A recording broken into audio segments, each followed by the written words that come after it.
दोस्तों नमस्कार, स्वागत है आप सभी का एक बार फिर से। चलिए जानते हैं मध्य प्रदेश की ताज़ा खबरों को, लेकिन उससे पहले अगर आपने अभी तक इस चैनल को सब्सक्राइब नहीं किया तो सब्सक्राइब कर लें, जिससे कि आपको मध्य प्रदेश की ताज़ा खबर रोजाना मिलती रहे। सबसे पहली बड़ी खबर, मध्य प्रदेश के मैहर को जिला बनाने की घोषणा के बाद भाजपा विधायक नारायण त्रिपाठी का बड़ा बयान सामने आया। उन्होंने कहा कि मैहर जिले की मांग पूरी, अब बिंद की लड़ाई लड़ी जाएगी। नारायण त्रिपाठी ने कहा कि जिला बनाने कमलनाथ ने ऐलान किया था, जिसे मुख्यमंत्री शिवराज सिंह चौहान ने पूरा किया। दोनों को धन्यवाद। बिंद जनता पार्टी पूरे प्रदेश की 230 विधानसभा सीटों पर चुनाव लड़ेगी।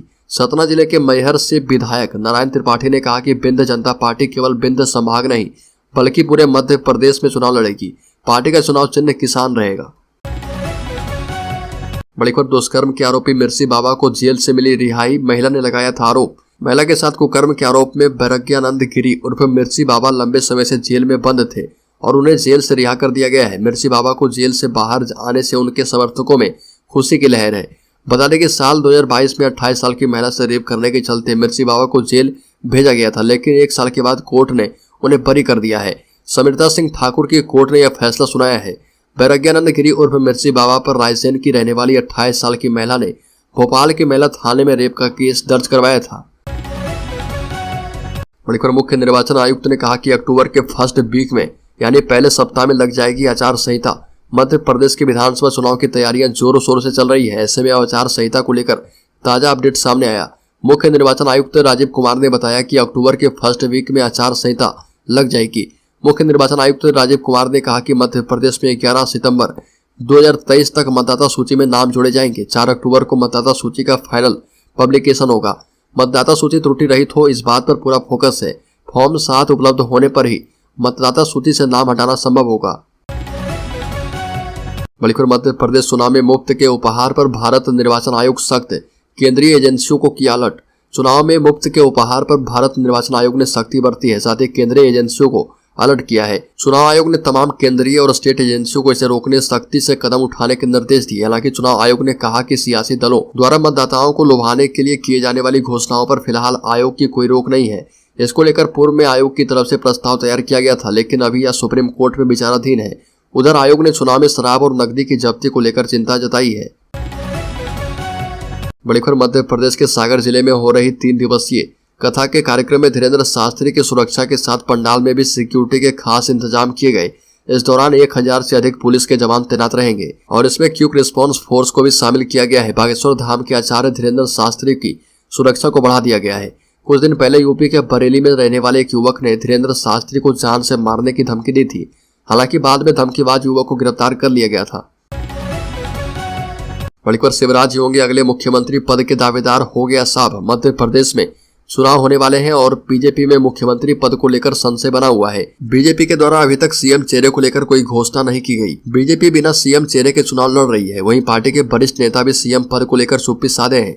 हालांकि नेताओं का कहना है कि अभी सीएम शिवराज सिंह चौहान मुख्यमंत्री है, लेकिन मुख्यमंत्री शिवराज सिंह चौहान ने बड़ा दावा करते हुए कहा कि अगली बार भी हम ही आएंगे। सीएम शिवराज के इस बयान के बाद कई सियासी मायने निकाले जाने लगे हैं। बड़ी खबर, सनातन धर्म के विरोधी डेंगू मलेरिया की औलाद। तमिलनाडु के सीएम स्टालिन के बेटे उदयनिधि स्टालिन के बयान पर घमासान मचा है। प्रसिद्ध कथावाचक पंडित प्रदीप मिश्रा ने कहा कि सनातन धर्म के खिलाफ बोलने वाले डेंगू, मलेरिया और कोरोना की औलादें हैं। कथावाचक प्रदीप मिश्रा 5 से 9 सितंबर तक 16 सोमवार के महत्व पर छिंदवाड़ा में कथा कर रहे हैं और कथा के आयोजक छिंदवाड़ा सांसद नकुल नाथ और मध्य प्रदेश कांग्रेस के अध्यक्ष कमलनाथ हैं। सिमरिया अनुमान में चल रही तीसरे दिन की कथा से पहले मीडिया से बातचीत में उन्होंने तमिलनाडु के मुख्यमंत्री एम.के. स्टालिन के बेटे उदयनिधि स्टालिन के बयान पर कहा कि उनके माता पिता से पूछा जाए कि वो सनातनी नहीं थे, उनके दादा परदादा सनातनी नहीं थे क्या। बड़ी खबर, कांग्रेस के ओबीसी नेता ने बढ़ाई कमलनाथ की मुश्किलें। मध्य प्रदेश कांग्रेस कमेटी पिछड़ा वर्ग विभाग के कार्यकारी प्रदेश अध्यक्ष एवं अखिल भारतीय यादव महासभा के महासचिव दामोदर सिंह यादव ने कमलनाथ और सुरजेवाला से अपने वचन पत्र में ओबीसी वर्ग को 27% आरक्षण देने और विधानसभा चुनाव में 125 टिकट देने की मांग की। इसके अलावा जिसकी जितनी संख्या भारी उसकी उतनी हिस्सेदारी और जो पिछड़ों को तोलेगा वही भोपाल की विधानसभा में बोलेगा का नारा दिया है। बड़ी खबर, डिप्टी कलेक्टर निशा बांगरे का इस्तीफा अस्वीकार। पिछले दिनों चर्चा में रही एसडीएम निशा बांगरे के इस्तीफे को सरकार के द्वारा अस्वीकार कर दिया गया है। आदेश के मुताबिक अभी निशा बांगरे पर जांच चल रही, इस कारण उनका इस्तीफा स्वीकार नहीं किया जा सकता है। सरकार के इस आदेश से एसडीएम निशा बांगरे का चुनाव लड़ने का सपना अब अधूरा रह जाएगा। जिस समय उन्होंने इस्तीफा दिया था, चर्चा थी कि वो कांग्रेस की टिकट पर मध्य प्रदेश विधानसभा चुनाव लड़ सकती हैं। इस्तीफा अस्वीकार होने से अब निशा भांगरे चुनाव नहीं लड़ पाएंगी। एमपी के छतरपुर में एसडीएम और डिप्टी कलेक्टर के पद पर रही निशा भांगरे को सामान्य प्रशासन विभाग ने नोटिस जारी किया था। निशा भांगरे ने भोपाल से छतरपुर ट्रांसफर के बावजूद राजधानी के सरकारी आवास पर कब्जा किया हुआ था। बड़ी खबर, आम आदमी पार्टी ने मध्य प्रदेश में कांग्रेस से मांगा सीटों में हिस्सा। केजरीवाल की पार्टी ने कहा कि गठबंधन धर्म निभाए कांग्रेस, नहीं तो पूरे प्रदेश में 230 सीटों पर उतारेंगे उम्मीदवार। केंद्र में विपक्षी दलों का गठबंधन India national developmental inclusive alliance India बनने के बाद आम आदमी पार्टी ने मध्य प्रदेश की आगामी विधानसभा चुनाव में कांग्रेस से प्रदेश की 230 सीटों में अपना हिस्सा मांगा है। आम आदमी पार्टी सहित इंडिया गठबंधन से जुड़े कुछ अन्य क्षेत्रीय दलों की ओर से सीटों के बंटवारे की मांग उठने के बाद कांग्रेस नेतृत्व के समक्ष मुश्किलें खड़ी हो गई है। बड़ी खबर, मध्य प्रदेश में जल्द बनेगा पत्रकार सुरक्षा कानून। शिवराज सिंह चौहान का बड़ा ऐलान। मुख्यमंत्री शिवराज सिंह चौहान ने कहा कि प्रदेश में जल्द ही पत्रकार सुरक्षा कानून के लिए एक समिति गठित होगी, जिसके सुझाव के आधार पर राज्य में पत्रकार सुरक्षा कानून लाया जाएगा। चौहान ने कहा कि पत्रकार सुरक्षा कानून के लिए एक समिति गठित होगी, जिसमें वरिष्ठ पत्रकारों को भी सदस्य बनाया जाएगा। समिति के सुझाव के आधार पर राज्य में एक कानून बनाया जाएगा। पत्रकारों से चर्चा के दौरान चौहान ने दावा किया कि चुनाव के बाद भी हम ही रहने वाले हैं, लेकिन ये सब प्रावधान चुनाव के पहले ही पूरे कर लिए जाएंगे। बाद में इसे आगे बढ़ाने का काम भी हम ही करेंगे।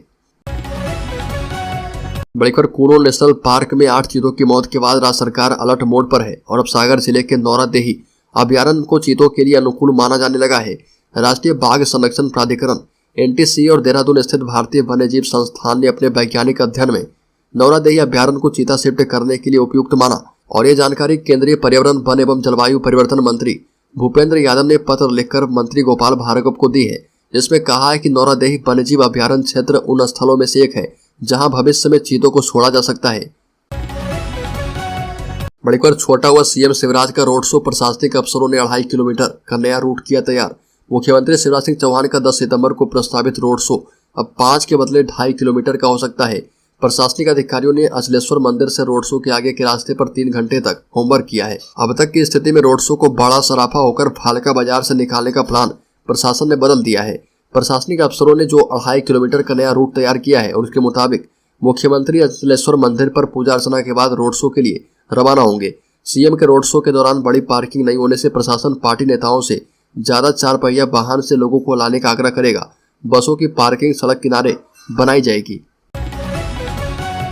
बड़ी खबर, इंदौर से भोपाल में एंट्री करते ही लाल घाटी के पास मदर इंडिया पहाड़ी से झुग्गियां हटाने के लिए 2014 में सरकार ने यहाँ के लोगों को 1,20,000 रुपए में फ्लैट दिए थे, लेकिन कुछ दिन बाद इन लोगों ने झुग्गियों में वापस लौट आए। कैंसर अस्पताल के पास होने का फायदा उठाते हुए फ्लैट मालिक मरीजों के परिजनों को 250 से 300 रुपए प्रतिदिन के किराए पर एक कमरा दे रहे। फ्लैट दुकानों पर इन्होंने नंबर लिखे हैं जिसमें आवश्यकतामंद आसानी से संपर्क कर पाए। स्थिति है कि जहां 10 साल पहले सिर्फ 1,500 झुग्गियां चिन्हित की गई थी, अब वहां पर 5,000 से अधिक झुग्गियां शहर की खूबसूरती पर दाग लगाती हुई नजर आती है। हाउसिंग फॉर ऑल के प्रभारी RK गोयल ने कहा कि जिला प्रशासन ने 1,500 झुग्गियां चिन्हित की थी, लेकिन कुछ भी कार्रवाई नहीं हुई थी। विवाद बढ़ने के कारण बाकी को जस का तस छोड़ दिया गया था और इनकी मांग थी कि हमें उसी जगह पर मकान बनाकर दिए जाएं। बड़ी खबर, MP चुनाव में सिंधिया की एंट्री। ग्वालियर चंबल में तोमर के साथ ज्योतिरादित्य सिंधिया की दिखी जुगलबंदी।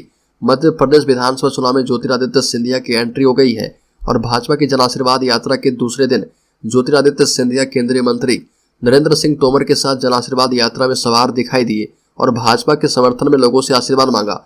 जन आशीर्वाद यात्रा के दौरान केंद्रीय मंत्री ज्योतिरादित्य सिंधिया ने कार्यकर्ताओं को संबोधित किया।